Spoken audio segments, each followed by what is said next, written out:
Cinema ഇറങ്ങിയ സമയത്ത് ഞാൻ ഏറ്റവും കൂടുതൽ കേട്ടിട്ടുണ്ടായിരുന്ന ഒരു കാര്യമാണ് ഈ മമ്മൂട്ടിയെ പൊക്കിയടിച്ചു, മോഹൻലാലിനെ താഴ്ത്തി കാണിച്ചു എന്നൊക്കെ പറഞ്ഞിട്ട് ചില കാര്യങ്ങൾ എവിടെയൊക്കെ കണ്ടു കഴിഞ്ഞാൽ നമുക്ക് അങ്ങനെയൊക്കെ തോന്നും. പക്ഷെ നമ്മൾ മൈൻഡ് ചെയ്യേണ്ട ആവശ്യമൊന്നുമില്ല. ഇപ്പൊ ഒരാൾ അങ്ങനെ വന്ന് പറഞ്ഞു കൊണ്ട് അങ്ങനെ ആവുമൊന്നുമില്ലല്ലോ. ഇപ്പൊ നമ്മുടെ ചന്ദ്രനെ നോക്കിയിട്ട് നായക്കള് കുറയ്ക്കുന്നുണ്ട്. ഇപ്പൊ ചന്ദ്രൻ വന്നിട്ട് പറയോ, അയ്യോ എന്നെ നോക്കി ഇവൻ കുറച്ചു, അതുകൊണ്ട് ഞാൻ നാളെ തൊട്ട് രാത്രി വരുന്നില്ല എന്ന്.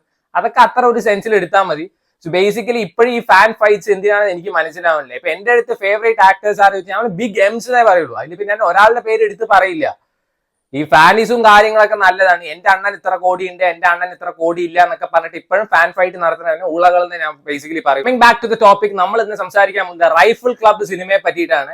സോ പടം ഇപ്പോൾ OTT റിലീസ് ചെയ്യുന്നത്, നെറ്റ്ഫ്ലിക്സിലാണ് പടം സ്ട്രീം ചെയ്യുന്നത്. എന്നാ ഒരു കിടിലം പടം എടുത്തു വെച്ചിരിക്കുന്നത്. എനിക്ക് തോന്നുന്നത് അമൽ നീരദ് ആഷിഖ് കപൂറിന്റെ മാസ്ക് ഇട്ടിട്ട് വന്ന് പടം എടുത്ത പോലെ ഉണ്ട്. വരുത്തതിന് ശേഷം ഞങ്ങളുടെ ഏറ്റവും ബെസ്റ്റ് പടം, അടിപൊളി പടം. ഇതൊക്കെ ശരിക്കും തിയേറ്ററിൽ കാണേണ്ട പടം തന്നെയാണ്. റിഗ്രറ്റ് ഉണ്ട് കാണാൻ പറ്റാത്തതില്. But at the end of the day it's all about money and money matters. പൈസ ഇല്ലാത്തതുകൊണ്ട് കാണാതിരുന്നതാണ്. ഒരു രക്ഷയില്ലാത്ത പടം എന്ന് പറയുന്നത്. ഇതിന്റെ കളർ ഗ്രേഡിംഗ് ആയാലും അതേപോലെ തന്നെ വിഷ്വൽസ് ആയാലും ഫ്രെയിംസ് ആയാലും കിട്ടിലനാണ്. ഇതിന്റെ പല സീൻസ് റീവൈൻഡ് ചെയ്ത് ഇരുന്ന് കണ്ടു. അത്രയും അടിപൊളിയായിരുന്നു. സിനിമയുടെ ഏറ്റവും വലിയൊരു ഹൈലൈറ്റ് കാസ്റ്റിംഗ് ആണ്. കാരണം ഇതിലും വലിയൊരു നല്ല കാസ്റ്റിംഗ് ഒരു പടത്തിനും കിട്ടാൻ പറ്റില്ല. എല്ലാ പെർഫോമൻസിനും എടുത്തു വെച്ചിട്ടുണ്ട്. നമ്മുടെ വിജയ് രാഘവൻ, ദിലീഷ് പോത്തൻ, വാണി വിശ്വനാഥ്, അനുരാഗ് കശ്യപ്, പിന്നെ നമ്മുടെ ഹനുമാൻ കൈണ്ട്, എല്ലാവരും അടിപൊളി പെർഫോമൻസ് തന്നെയായിരുന്നു. ഈ ഒരു പടത്തിന്റെ ഷോ സ്റ്റീലറായിട്ട് എനിക്ക് തോന്നുന്നു വാണി വിശ്വനാഥിന് കേട്ടോ. കുറെ കാലം കഴിഞ്ഞിട്ടാണ് പടത്തിലൊക്കെ അഭിനയിക്കാൻ പറ്റും. പക്ഷെ ആൾക്കൊരു സ്വാഗും ഉണ്ട്, ഒരു ആറ്റിറ്റ്യൂഡ് ഉണ്ട്. അത് ഈ മറ്റേ സ്മോക്ക് ചെയ്യുമ്പോൾ ആൾ ഈ സിഗരറ്റ് പിടിക്കുന്ന ഒരു സ്റ്റൈൽ ഉണ്ട്. അത് കാണുമ്പോൾ തന്നെ നമുക്ക് മനസ്സിലാവും.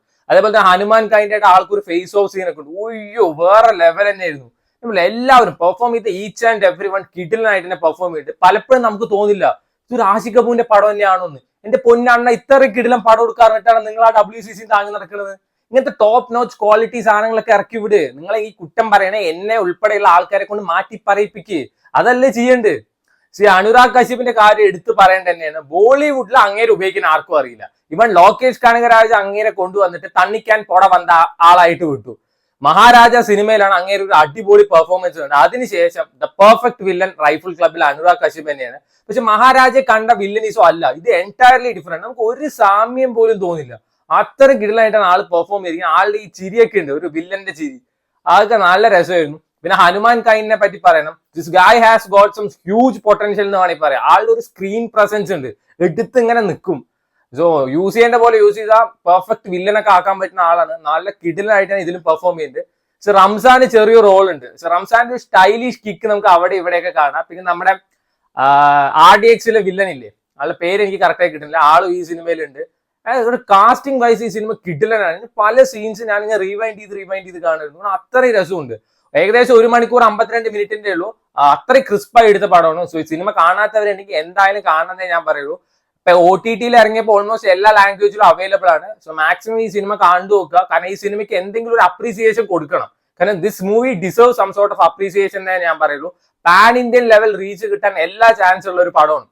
സോ യൂഷ്വലി നമ്മൾ നോക്കുകയാണെന്ന് വെച്ചാൽ ഒരു കോണ്ടംപററി സ്റ്റൈൽ ഓഫ് മേക്കിംഗ് ഉണ്ട്. അതായത് ഈ മറ്റേ ആക്ഷൻ അല്ലെങ്കിൽ വെടിവെപ്പുള്ള പടമാണെങ്കിൽ രാത്രിയിൽ, ഇപ്പൊ വരുത്തലിൽ നമ്മൾ നോക്കണം, കുറെ പടത്തിൽ രാത്രിയിലായിരിക്കും ഇതൊക്കെ കൂടുതൽ എടുത്തു വെക്കുക. പക്ഷെ അത് ബ്രേക്ക് ചെയ്തിട്ട് പകലാണ് അങ്ങനത്തെ ഒരു വെടിവെപ്പും കാര്യങ്ങളൊക്കെ നടക്കുന്നത്. അതേപോലെ തന്നെ നമ്മുടെ ലോക്കേഷിന്റെ പടങ്ങളൊക്കെ കാണാം. അതേപോലെ തന്നെ ഇതിലൊരു സീൻ അവർ പറയുന്നുണ്ട്, അതായത് വോൾട്ടിന്റെ ഉള്ളിൽ വലിയ വലിയ തോക്കൊക്കെ ഉണ്ട്, എല്ലാത്തിനും എടുത്ത് അങ്ങോട്ട് പൂശുന്നു. നമ്മളെല്ലാവരും പ്രതീക്ഷിക്കുന്നത് ഇവൻ ലോകേഷ് കനകരാജിന്റെ വിക്രമിലോ കൈതീലുള്ള പോലത്തെ തോക്ക് കൊണ്ടുവന്നിട്ട് എല്ലാത്തിനെയും പൂശി വിടുന്ന. പക്ഷെ അവിടെ അവർ വന്നിട്ട് 45 ബുള്ളറ്റിന്റെ ഒരു കാര്യം പറഞ്ഞിട്ട് അതൊക്കെ അടിപൊളി മേക്കിംഗ് തന്നെയായിരുന്നു. സോ എനിക്ക് പേഴ്സണലി നല്ലോണം ഇഷ്ടപ്പെട്ട ഒരു സിനിമയാണ്. സോ നിങ്ങൾക്ക് സമയം ഉണ്ടെങ്കിൽ എന്തായാലും കണ്ടു നോക്കാം. നെറ്റ്ഫ്ലിക്സിലാണ് പടം സ്ട്രീം ചെയ്യുന്നത്. പക്ഷേ ഈ സിനിമ ഇറങ്ങിയ സമയത്ത് ഞാൻ ഏറ്റവും കൂടുതൽ കേട്ടിട്ടുണ്ടായിരുന്ന ഒരു കാര്യമാണ് ഈ മമ്മൂട്ടിയെ പൊക്കിയടിച്ചു, മോഹൻലാലിനെ താഴ്ത്തി കാണിച്ചു എന്നൊക്കെ പറഞ്ഞിട്ട് ചില കാര്യങ്ങൾ എവിടെയൊക്കെ കണ്ടു കഴിഞ്ഞാൽ നമുക്ക് അങ്ങനെയൊക്കെ തോന്നും. പക്ഷെ നമ്മൾ മൈൻഡ് ചെയ്യേണ്ട ആവശ്യമൊന്നുമില്ല. ഇപ്പൊ ഒരാൾ അങ്ങനെ വന്ന് പറഞ്ഞുകൊണ്ട് അങ്ങനെ ആവുമൊന്നുമില്ലല്ലോ. ഇപ്പൊ നമ്മുടെ ചന്ദ്രനെ നോക്കിയിട്ട് നായക്കള് കുറയ്ക്കുന്നുണ്ട്. ഇപ്പൊ ചന്ദ്രൻ വന്നിട്ട് പറയോ, അയ്യോ എന്നെ നോക്കി ഇവൻ കുറച്ചു, അതുകൊണ്ട് ഞാൻ നാളെ തൊട്ട് രാത്രി വരുന്നില്ല എന്ന്. അതൊക്കെ അത്ര ഒരു സെൻസിൽ എടുത്താൽ മതി. സോ ബേസിക്കലി ഇപ്പോഴും ഈ ഫാൻ ഫൈറ്റ്സ് എന്തിനാണെന്ന് എനിക്ക് മനസ്സിലാവുന്നില്ല. ഇപ്പൊ എന്റെ അടുത്ത് ഫേവറേറ്റ് ആക്ടേഴ്സ് ആരെന്ന് വെച്ചാൽ നമ്മൾ ബിഗ് എംസ് എന്നേ പറയുള്ളൂ. അതിൽ പിന്നെ ഞാൻ ഒരാളുടെ പേര് എടുത്ത് പറയില്ല. ഈ ഫാനിസും കാര്യങ്ങളൊക്കെ നല്ലതാണ്. എന്റെ അണ്ണൻ ഇത്ര കോടി ഉണ്ട്, എന്റെ അണ്ണൻ ഇത്ര കോടി ഇല്ല എന്നൊക്കെ പറഞ്ഞിട്ട് ഇപ്പോഴും ഫാൻ ഫൈറ്റ് നടത്തുന്നതിന് ഊളകൾ എന്ന് ഞാൻ ബേസിക്കലി പറയുള്ളൂ.